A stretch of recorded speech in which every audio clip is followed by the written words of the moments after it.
pessoal, bom dia, boa tarde, boa noite, Garibel, boa noite. Seja bem-vindo, seja bem-vinda, Garibel. Vamos resolver aqui da prova do PAIS 1, subprograma 2012, mais alguns itens dessa prova. Nesse caso aqui, vou resolver o item 37, 41, 42, 43, voltando, vou resolver também o 47 e o 48. Vamos lá então, Garibel. Um atleta resolveu perder peso subindo e descendo, então ele está fazendo muita atividade para ficar malhadão. A evaporação do suor no resfriamento do corpo do atleta é um processo exotérmico, o qual envolve transferência de energia. Bem, pessoal, vamos analisar. Quando você está correndo, você vai provocando o aumento da sua energia cinética no seu corpo. Quando você aumenta a energia cinética, é óbvio que você aumenta a temperatura interna. Então, o seu corpo ele é constituído de muita água. Então, você está aumentando a temperatura interna do seu corpo e, consequentemente, da água. Então, o que o seu corpo faz? Ele evapora. Ou seja, ele vai eliminando energia na forma de calor. Porque senão você vai fazer uma carne ao molho do seu organismo. Então, você tem uma liberação de energia para manter o equilíbrio térmico do seu organismo. Portanto, esse é um processo exotérmico, de fato, porque libera energia. Mais um item aqui, o item 41. Ele está falando aqui que a biomassa, quando ela passa pelo processo de fermentação e libera o etanol passa por uma combustão e libera energia. A biomassa por uma combustão também libera energia. Ambos liberam pelo menos dois produtos, gás carbônico e água. E pede a massa molar do etanol. Vamos lá então? Você vai ter uma tabela periódica e sabe que a massa atômica do carbono é igual a 12. Quantos carbono eu tenho? 2. Então a gente vai ter aqui, ó. A gente vai ter aqui que é 2 vezes 12. Então, o carbono vai dar 24 gramas por mol. O hidrogênio, eu tenho 6 hidrogênios, fica aqui e um aqui. Então, a massa é igual a 1 vezes 6.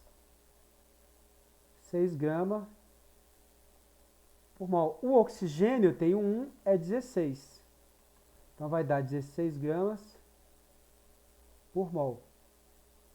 Soma isso aqui, 26 mais 30, 24 mais 6, 30, mais 16, 46 gramas. Essa é a massa molar do etanol. Então o item está correto, Garibel. Muito bem, Garibel. Massa molar é a soma das massas atômicas de todos os elementos químicos. Eu tenho aqui, ó, 2 átomos de carbono, do mesmo elemento químico. Aqui eu tenho 6 átomos de carbono do mesmo elemento químico, hidrogênio, ok? No caso da combustão completa do etanol, a equação está de acordo com a lei de conservação de massa. Então você tem de verificar se ela está corretamente balanceada. E para balancear, a gente vai seguir essa regra aqui, ó. Sempre essa ordem. Sempre, Garibel, sempre a regra macho. Primeiro você vai balancear os metais. Aqui não tem nenhum metal, então não precisa. Depois de usar metais, com exceção do carbono, hidrogênio e oxigênio, que seguindo essa ordem são os últimos. Então tem algum metal sem ser carbono, hidrogênio e oxigênio? Não tem. Então, os próximos que são justamente os ametais, carbono, hidrogênio e oxigênio. Primeiro é o carbono. Então, vamos aqui, ó. Tenho 2 carbono aqui. Se tenho 2 carbono entrando, tenho de ter 2 carbono saindo. Lei de conservação de massa. A massa do reagente é igual à massa do produto, Garibel. Qual o próximo agora? Hidrogênio. Garibel! Sim, Anacleto, sim. Se eu for para oxigênio, você pode errar, Garibel. Segue a regra, Garibel. Então vamos para o hidrogênio. Eu tenho 5 hidrogênio aqui, mais um aqui, ó. Então eu tenho 6 hidrogênio no reagente, ó. Opa, tenho 6, então já está balanceada. Para o oxigênio, eu tenho 1 aqui e 2 aqui. Eu tenho 3, então. Aqui eu tenho 4. 3 vezes 1, 3. Então eu tenho 3 oxigênio aqui e 4 aqui. Então eu tenho 7. Só que aqui eu só tenho 1, aqui eu tenho 2. Porém, se eu botar um 3 aqui, ó. 3 vezes 2, 6 e 1, 7. Portanto, agora ela está balanceada. Ele está dizendo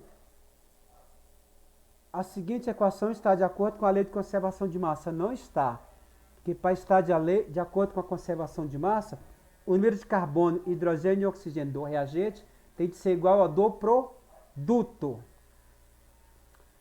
Considere que a partir de determinada biomassa foram obtidas 2 amostras de massa de igual massa, uma pulverizada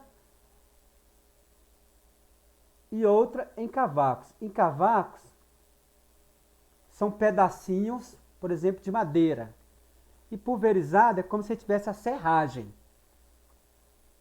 que foram submetidas à combustão. Nessa situação, se ambas as amostras forem submetidas à combustão nas mesmas condições, a reação mais rápida ocorrerá com a amostra em cavacos. Pessoal, cinética da reação, velocidade da reação. Um dos fatores que altera a velocidade de uma reação é justamente a superfície de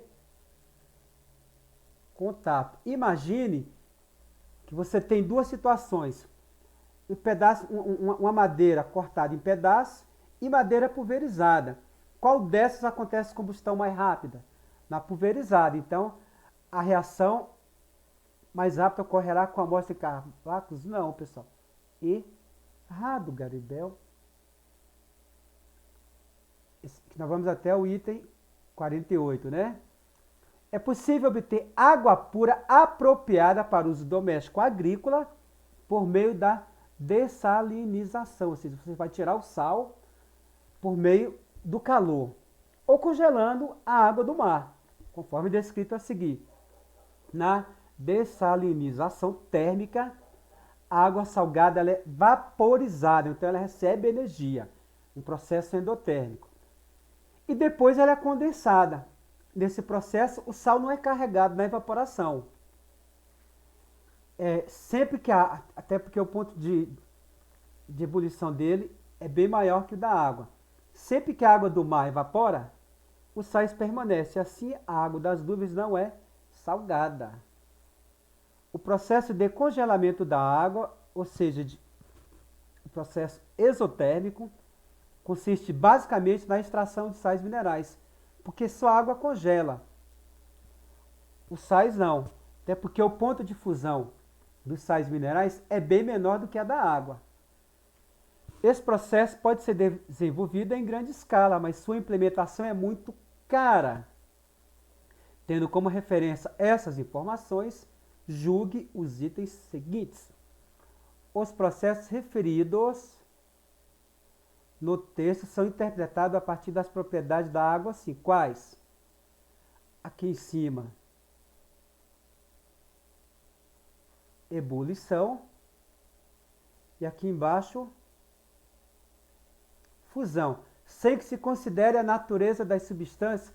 Pessoal, ele está dizendo o seguinte, que você não vai considerar, por exemplo, se o sal está no estado de sólido ou líquido, ou a água no estado de líquido ou sólido. Ora, se você desconsiderar a natureza, se está sólido, líquido ou gasoso, você vai ter um problema aí na ebulição e na fusão. Então, você obrigatoriamente tem de considerar, inclusive para saber quem evapora primeiro, quem entra, quem passa para o estado, quem condensa primeiro.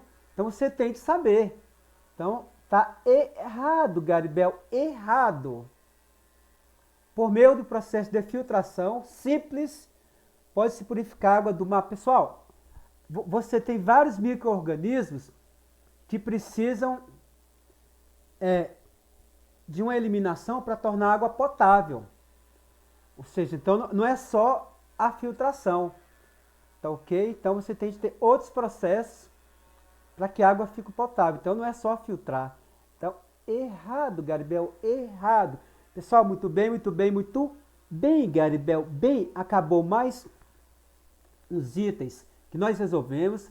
Depois a gente vai para a segunda etapa dessa prova para terminar o restante, para o aluno ficar muito extenso. Um abraço, dê uma likeada, curta a aula, se inscreve, compartilhe, Garibel.